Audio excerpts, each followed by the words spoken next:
Welcome to episode 007, the drone do's and do nots state of marketing roundtable with Applied Art. We're joined with myself, Ryan Snod, also Mark and George, who are our partners at Applied Art there. We've also got Shannon Quinn, our business development manager, and our guest, who's our special guest, who will be presenting a lot of the information today, which is Chris Heckel, our operations manager.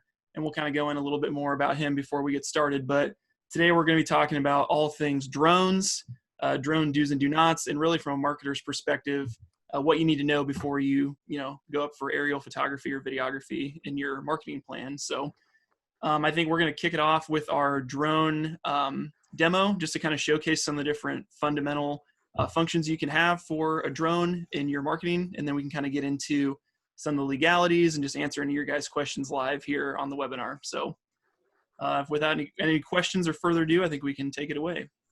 Yep, I'm just making sure that I have the audio set for the screen share, because I didn't do, yep, I do, so.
So yeah, obviously, drones can get a lot of access to things that you can't get from the ground. So I think there's a lot of people that want to use them or have used them or have a lot of questions about some of the things to get those shots. So like we said, Chris is going to be kind of giving a little presentation today. He's our certified drone pilot. He has a lot of awesome certifications. So he's an FAA certified remote pilot. He's got his Part 107 license, UAS safety, night and observer training. He's also got additional training from the airport communications procedures, weather, and navigation. If anything's flying, Chris knows what's going on. So Chris, welcome to the show. Thank you. Thank you. Yeah, the primary reason we got into the drones was way back 2014. George kind of gave me the command to see what it would take to get the equipment we needed to own to make it work, and whatever it took to make us legal. And back then, it was kind of the Wild West. When drones first came out, the FAA kind of got stuck flat-footed. They didn't really understand the animal they had, and boy, there was a lot of wild things going on, and not necessarily good things. And out of that, there was a lot of different miscommunications and misunderstandings between what's legal and what isn't. And then in August of 2016, FAA came out with the Part 107 rules, and that was kind of their attempt at unifying everything and trying to make things categorized and actually make it a pilot's license on its own. So that's what my Part 107 license is. It's a remote pilot license. I actually have it right here. And it's an actual pilot's license. That's what you show when you have a fixed wing aircraft as well. So when you flash your badge, you can just show that. The start was August 29th. They opened it up for training and testing, and I took my test on August 30th. So I was in on it really early. It's been a lot of fun learning and figuring out how things work. And it's a little easier for somebody to start now because there's a lot of different places where you can get the training. You can buy a package and get into it. But back then, not so much. So, but yeah, the unique angles that you can pick up in the air. We try to plan things as best as we can when we have multiple shoots going on. That we'll show some demos later where the ground crews are shooting what they're shooting, and then I have to kind of shoot and match what they're doing. And so there's a lot of planning that has to go around that. And when you're a drone pilot, you have to be a pilot, but you also have to be a camera operator. So you have all the complications of being a drone pilot, and you have all the complications of being a camera operator, and you have to operate the drone safely. You have to make sure that other people on the ground are safe, but you actually have to make sure you're safe too, because sometimes, I've flown a lot in construction zones. We've flown a lot around wind towers, and there's construction equipment moving around, watching what the drone's doing and the wind's doing, trying to get a shot and making sure I'm not getting run over by a crane or something. So there's a lot of planning that goes into that kind of activity. And even if I'm just by myself shooting stuff, I still have to kind of plan what I do. But when you get up there, because of the unique angles in what you see, I think, I'm going to get this and get that. And then on my way there, I'm like, oh, look at that. So then I stop and grab a shot along the way too. So you kind of have to keep an eye out for everything, but also not miss those opportunities that are there as well. Chris, I was wondering I know people that don't have licenses. What does the license really mean? Yes, like I said, there's testing that's involved. It's a 2-hour test at an FAA certified testing facility. It's the same facility that fixed wing pilots go and do their tests. So there's a lot of studying and a lot of certifications that happen to be able to get that license. So in order to be legal, in the fact that you're capturing footage, you have to have a licensed operator, FAA licensed Part 107 operator. You have to have the aircraft, which is also registered with the FAA as a Part 107 aircraft. And then you want to make sure you have insurance because you can break things if things go wrong. So you have to have enough insurance to cover, whatever you might damage, but also your equipment as well. When you say legal, what do you mean by that? I mean, my neighbor kids have a drone, and are they breaking the law? No, the FAA classifies a commercial flight, fixed wing or drone, by the phrase "in furtherance of." So if the results of the flight are in furtherance of an organization or a company or any of those kind of entities, it doesn't matter whether the pilot gets paid or not. If it promotes or helps an organization, that is a commercial flight. So hey, Chris, does that mean so you have the license and insurance and all that, does that mean you can fly anywhere? Yeah, there are restrictions on restricted airspace around airports and that sort of thing. Generally, the drone industry is kept to the G airspace, Gulf airspace. By the FAA, we're limited to 400 feet and below, and we can only go as far as the line of sight. We can't go beyond the line of sight, and there's no flying at night and no flying over crowds. And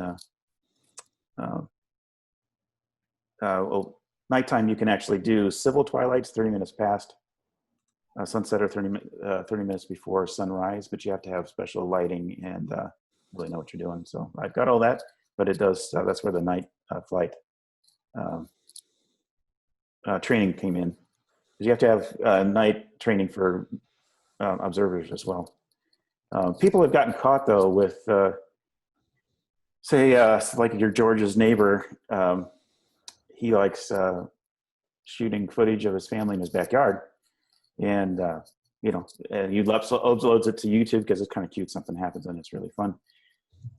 Well, it's fine until whatever cute thing has happened has drawn a lot of people to the site, to that clip, and all of a sudden YouTube wants to monetize it. And that's a violation right there. So it can happen without you even knowing about it. Also, the same sort of thing happens too with that same guy, the same neighbor, maybe is recording his kids and they have Coca-Cola shirts on, or Pepsi shirts, or Nike, or something like that, really big and apparent. If that gets up and gets monetized, then that's in furtherance of a corporation. So you can run into those kind of things. You got to kind of be careful about it. So that can happen. I mean, that's happening to just just for an amateur. You don't need a license to fly. No, hobbyists do need to register their drones. It's free registration. And the FAA gives you a number that then you have to put on a sticker. It has to be affixed to the aircraft in some way. Same for commercial pilots. Our registrations actually cost a little bit of money, but it's free for hobbyists, and they just want to have that identification there. So let's say I'm a corporate marketer, and one of the fellow employees has a drone and shoots some stuff out in the field, and I want to use that in a corporate video. He doesn't have a license. Am I okay to do that? Nope. Yeah, if you're going to use that footage in any way and in a promotion, you have to use a commercial pilot and a commercial aircraft. Even though we didn't pay him anything, and he's yes, an actual. That's right. That's actually a common falsehood, is that I didn't pay the guy. It doesn't matter. Well, it doesn't matter if the pilot gets paid or not. It matters how the result of the footage is being used. And so what's the repercussions if someone gets caught? The FAA has very stiff penalties they're usually for the pilots, but you know, if they get the pilot, they can also go after whoever has the deeper pockets too. So that kind of puts corporations at risk when they use that footage without proper authorization. As far as YouTube goes, you know, they have bots that are crawling through YouTube to catch music violators. When they have copyright issues with music, they don't have the rights to use it. And FAA is doing the same thing. They're catching guys in restricted airspace, and a lot of these guys are putting stuff up. They're saying, "Hey, look, I flew right by the Boston airport, you know, and here's my graphic in the corner with all my information." And there comes the FAA knocking. So they are catching people more and more every year as they go past. Then the penalties can be quite steep, and there's still litigation from way back in the day. Even before I got into it, a guy got caught by the FAA because he flew commercially for a college. He was just shooting pretty pictures of the campus, and the FAA caught him, and he's still in legal battles with them. What kind of dollar figures are you talking? Bottom side.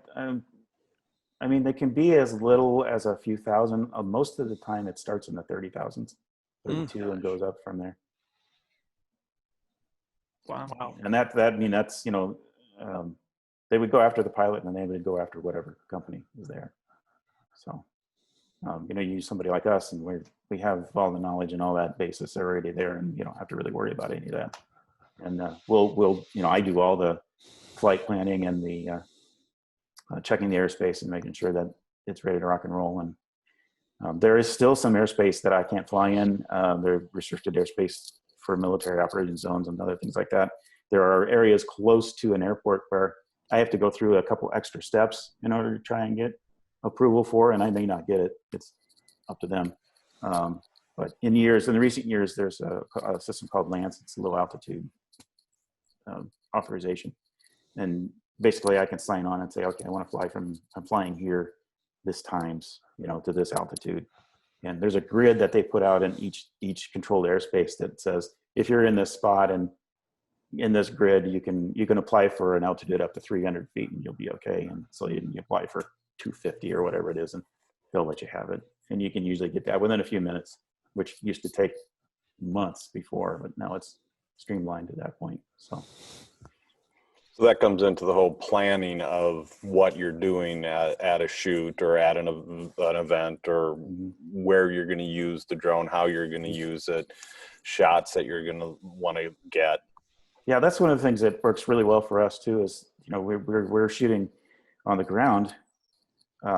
Many times I'm shooting the same time Eric is shooting, so we'll have we had some recent stuff where we had some sports folks, track and field kind of people, and he would get some shots and then kind of get out of the way and then let me get some shots, and then occasionally I was up flying while he was doing things when we were just kind of staying out of each other's firing solutions, so to speak. And he told me ahead of time, I'm looking for this and that and the other, and then we knew at one point that when this person ran this way, I'm going to shoot it and I'm going to pull all the way back, and then I'm going to have you track with them. And so we have that kind of coordination, and it's really nice to have one company to go to for that, because Eric and I work together all the time. George and I work together all the time and have for many years now. And so you're not bringing somebody in and putting them in the mix with a production company. That still happens. I still do it too. I do my best I can, but it is nice to go with a company that has kind of an all-in-one solution like we do. Are we required to have insurance? Yes. Yep. We have $1 million in coverage for anything that might happen to somebody else, and then we have coverage for some of the equipment as well.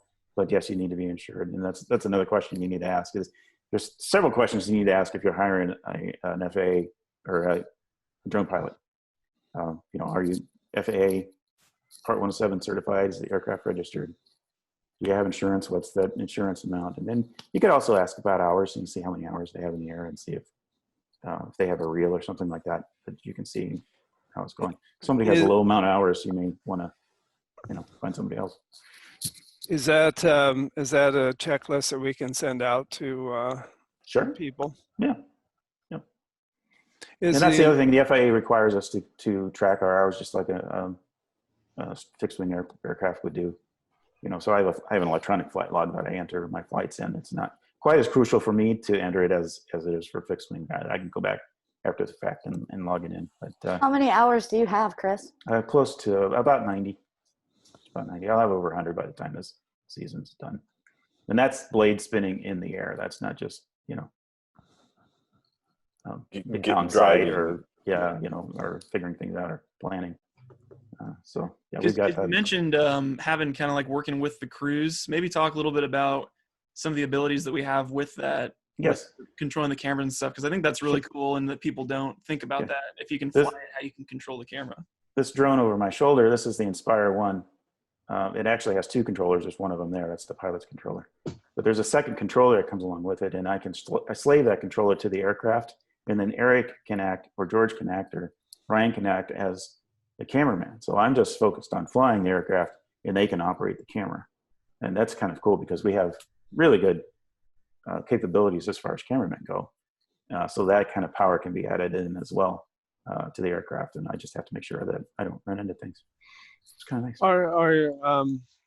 Are you required to have any additional crew people when you're out flying? Yeah. The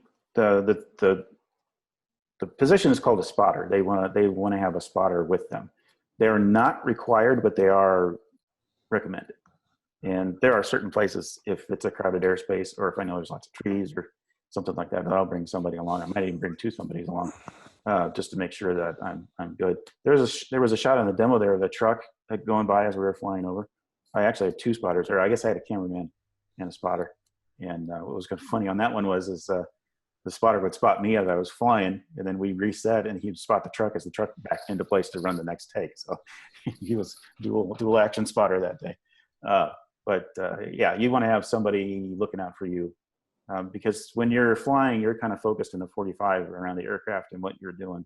And what the spotter can do is kind of take in the whole picture, listen for aircraft that are coming, listen for birds that are there, traffic, weather, whatever. If I'm near a highway or a freeway, I kind of be careful of that.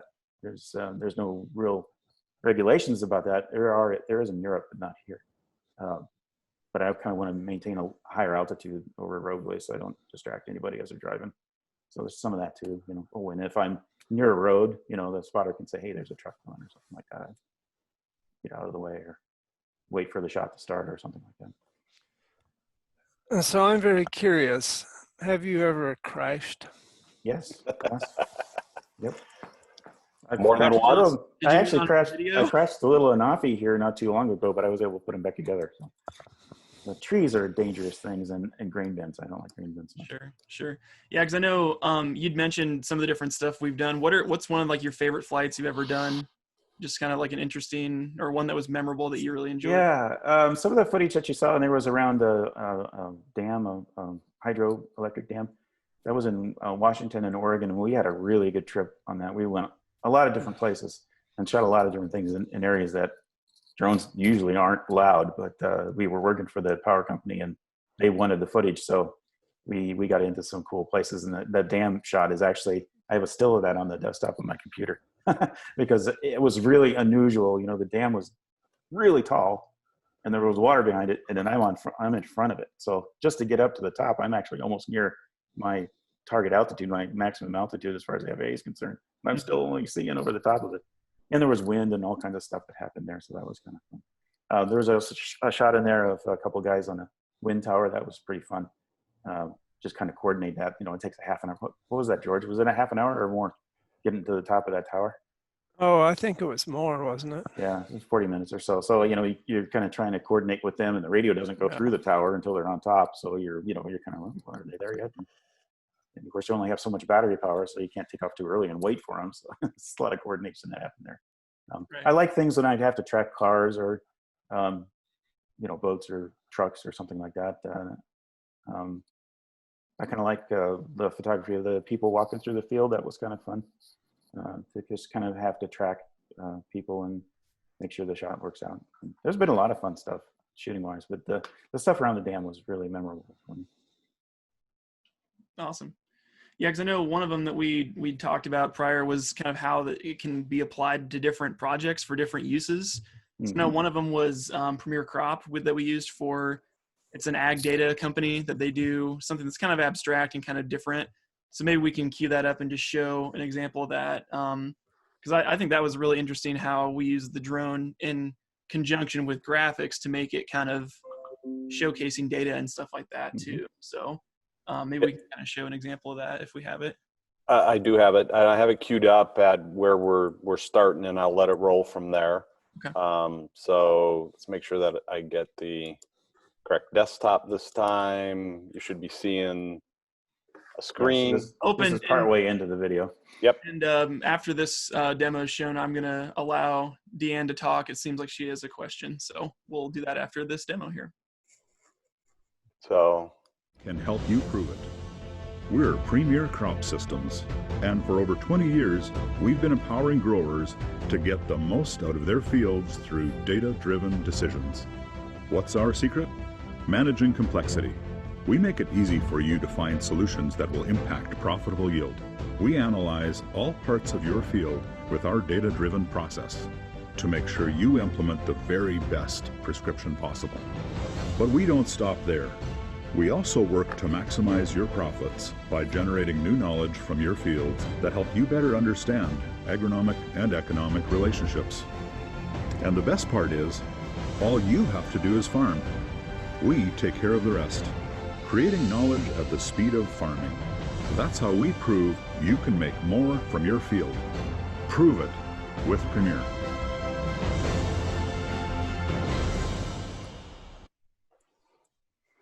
Yeah, it's super cool. I just love the graphics that mix in there because it just kind of ties in, like it's such an abstract concept. So that was a really beautiful day too. That was a really fun shoot because this combine's actually combining. He's out there doing his thing, and you know, my order was go get pretty stuff of him, and he's miles away, so I'd track him as far as I could, you know, back off a little bit, wait for him to come back, and I, you know, just kind of keep dive bombing and strafing him all, you know, for it seemed like hours. So it was really fun. Awesome. Yeah, those shots really give it a big budget sort of feel, don't they?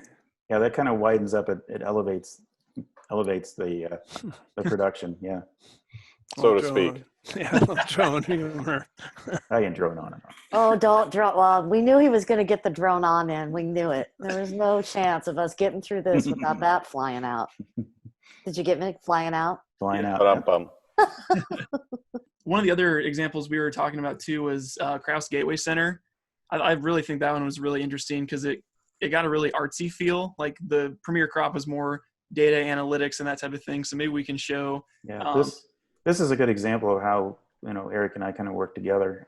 He didn't actually run the camera on that when I was flying everything. I was a cameraman and a pilot on it, but we had talked greatly about how the look should be, and I saw some of the footage he had shot, and so I was trying to match his feel and his look and his pacing. So, and I think it turned out pretty good. Okay. So again, I have this queued up to just before the drone shot. And you should be seeing it, and now I'll play it.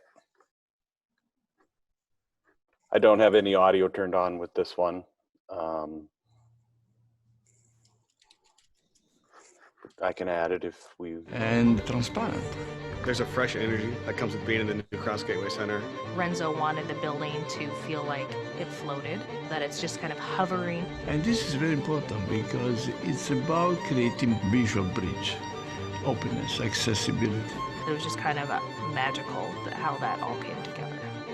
The glass on the first floor at one time was the tallest insulated glass panels in the world. There's other unique architecture features that you can see, but it created these massive overhangs that really provide a lot of natural light. We have here a space that is designed for light, for creativity, for art, and for energy. The energy of downtown, the people walking around. I'm wanting to connect with the community. It's more open, and it's easier to see both our associates, but also our surroundings. It's a structural and architectural marvel. We have the benefit of being a family-owned company, and you can make a statement not only to the community but also to our people to say, we're going to be here, literally here on this block, for decades and generations to come.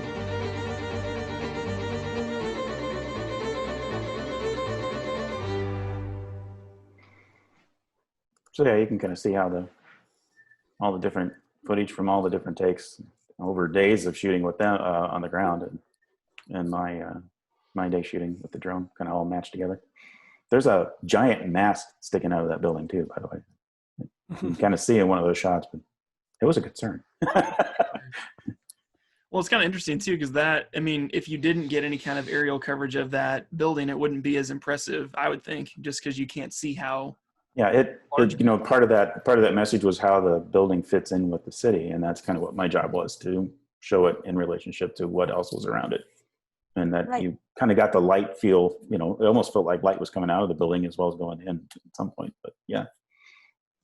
That's why I think the aerial footage as a whole can be such a powerful marketing tool. It's a unique way to show something, whether it's a product, a building, a space, or an activity, in a way that you cannot otherwise view it. It's visually stimulating, and it makes people, you're right, and we were laughing about it, but the elevation of it just feels bigger and more powerful. And I remember some of the stuff that we've done for up at BVU. It's just a unique way to see a space that's all encompassing, and you can't do that on the ground. Mm-hmm. For sure. Yeah, that drone footage for the most part is one of those things you can shoot once and use many times too. You can use it for the project that it was originally shot for, but there's another smaller video or something else, or even like print work. I can go shoot stills. I can shoot rather large stills with this. And I think that's really powerful, because from an investment perspective, everybody's trying to pinch pennies and get the most out of their marketing dollars, and being able to leverage that investment to be used in social media or to have in the vault for 3 years later is really significant. Mm-hmm.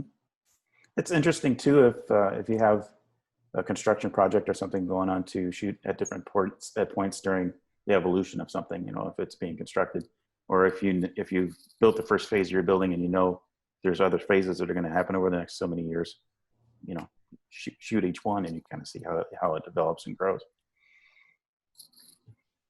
we actually have several projects with various time lapses of various construction projects, and we combined, the time lapse footage on the ground with footage that I shot in the air to tell the whole story in the end. And there was a wind tower that was over a year being built down in Adams County, and tons of footage. And bright, sunny, warm days and really freezing, snowy days. So, yeah. And isn't that the time lapse that accidentally went viral? It was a previous project that went viral. Yeah. Yeah. So I have one last question. So when you crash these drones, So it's going back to the crash. Yes, sir. what do you do?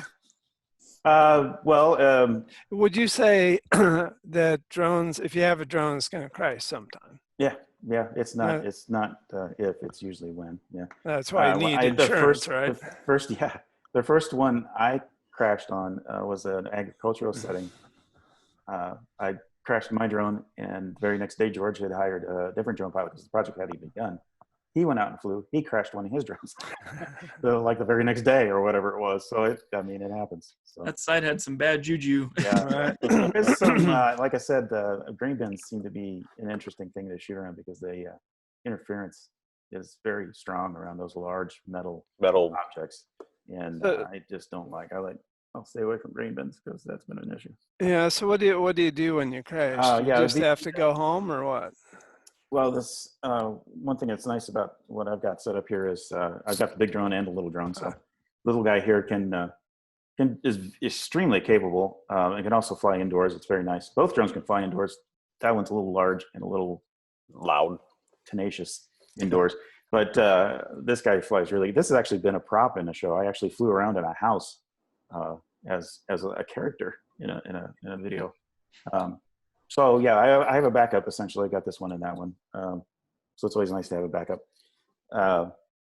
The FAA, as far as FAA is concerned, if there's somebody who was injured to where they need a hospital stay or stitches or something like that, then that has to be reported to the FAA.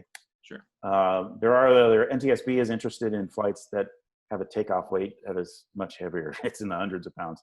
So the NTSB doesn't really care about little drones. But if the damage is beyond $500, the damage to something you hit is $500 or more. The FAA wants to know about it. Doesn't necessarily count for your drone. If you hit something hard and it crashes your $500 drone, they don't really care about that. But if it hit something else, they want to know about that. And of course, if you've had any violations with manned aircraft, that's one of the big rules: is you have to stay away from any manned aircraft. If something's in your area and you hear it, you just kind of get down low and let them go by. So you don't want to interfere with any manned aircraft. They will get you for that.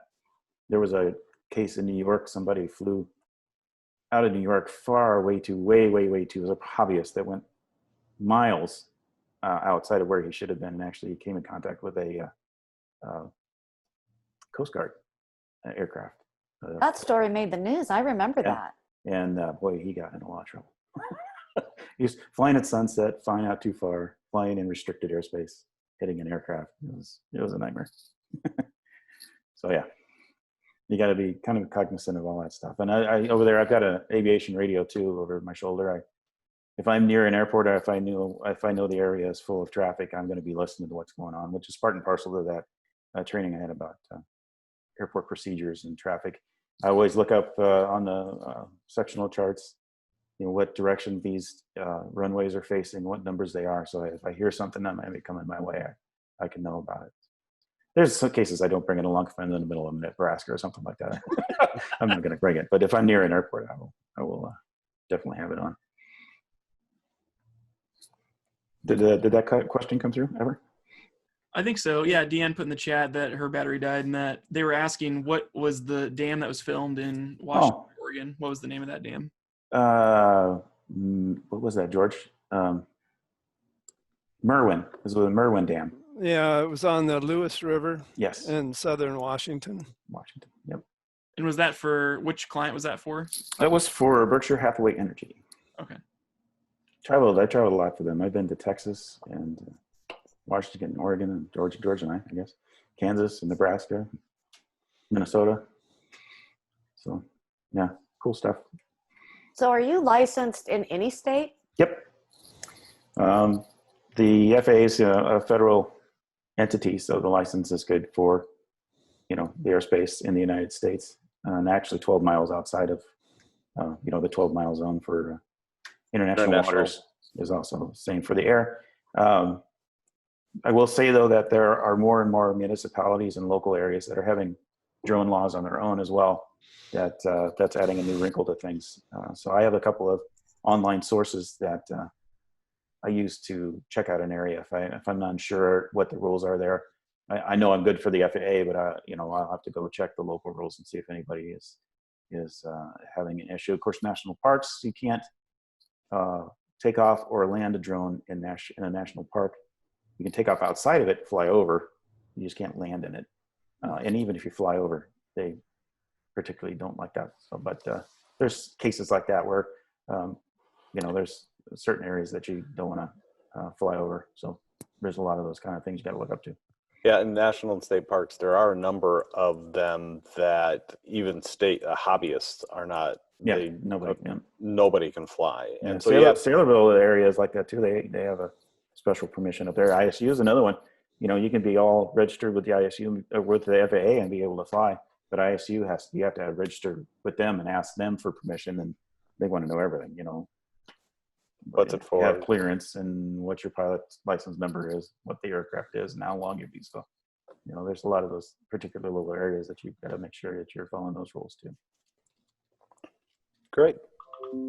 Any last kind of advice for corporate marketers if they're thinking about adding drone footage to their arsenal? I mean, obviously it's very risky to just do it by themselves or hire somebody that's not licensed or have some, Right. what are some of your kind of closing thoughts on? Yeah, for an entity like to take a corporation or something well, we want to have a drone pilot. Well, I'm going to make the accountant the drone pilot, and we'll get him a little drone. And yeah, okay, but you're going to have to get him certified. He's going to have to stay up. I have to re-certify every 2 years, so I have to keep up on testing. And then there's all kinds of FAA testing that I have to keep up with over time. And the technology changes. There's constant updates and constant changes, and you really need to have somebody that's really keyed in on it. So a lot of those corporations, don't want to tax somebody that already has a job to do that. It can be kind of difficult to do. And then there's the expense. You got to keep up with the birds and make sure they're good. And batteries are a thing. These are very powerful batteries, and they wear out over time. So you got to keep track of the batteries, how many hours are in the batteries, how many times they've been cycled, and that sort of thing. So there's a lot to keep up with that I think a corporation wouldn't really want to get their hands on. They would probably want to hand it off to somebody and say, hey, I want this footage, shoot it for me, and then I'll just take my footage and go. Yeah, even something as simple as flying can be difficult with those batteries. Yeah. And of course, there's the risk with the insurance, and there's a risk with having non-certified pilot shoot your footage for you. So there's things that if you come to somebody like me, you don't have to worry about any of that. I've already taken care of all that. So. Well, there's nobody like you, Chris. Thank you. And we're happy for that. It is. I mean it in a good way, Chris. Ouch. I mean it in a good way. Like, you guys can make anything bad. Yeah. Because I know you've also just, if people are curious if it's safe to fly anywhere, you've also just looked that up for folks too before as a resource, haven't you? Oh, absolutely. Yeah. Actually, Shannon, we were in a meeting yesterday. Shannon's gotten used to the idea that if she knows there's a possible drone flight, one of the first things she asks is, what are the addresses? What are the locations? Because I want him to start looking at it, because that could take me a little bit to figure things out. So that's kind of cool. And as part of our team too, is if she realizes that she can get me involved early on, and I can kind of start making some of those calls and figuring that out. Actually, it can affect the estimate too if I know I need to spend too much time or a lot of time figuring things out, or we can't shoot there because of the airport and won't let me in. We've got to go this many miles down. What's the cost in relocating that sort of thing. So awesome.